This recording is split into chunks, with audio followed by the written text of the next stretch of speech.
খেজুরের সাথে শশা খাইতেন, আর আমরা ভাতের সাথে এখন শশা খাই।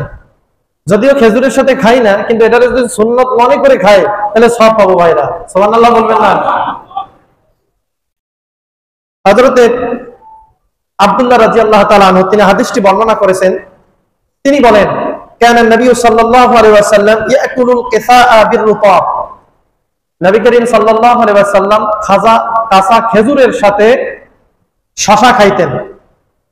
খেজুর যখন তিনি খাইতেন, খেজুরের সাথে শশা মিশ্রিত করে সালাদ আকারে খাইতেন, বলি সুবহানাল্লাহ।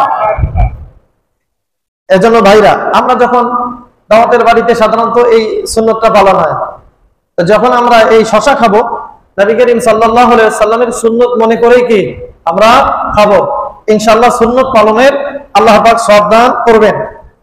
এরপরে নবী করিম সাল্লাল্লাহু আলাইহি ওয়াসাল্লাম খেজুরের সাথে শুধু শশা খাইতেন তা না, আবার খেজুরের সাথে নবী করিম সাল্লাল্লাহু আলাইহি ওয়াসাল্লাম তরমুজও খাইতেন, তরমুজ খাইতেন।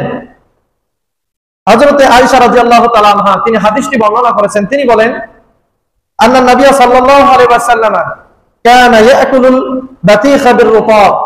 নবী করিম সাল্লাল্লাহু আলাইহি ওয়াসাল্লাম কাঁচা খেজুরের সাথে তিনি তরমুজ খাইতেন, বলি সুবহানাল্লাহ।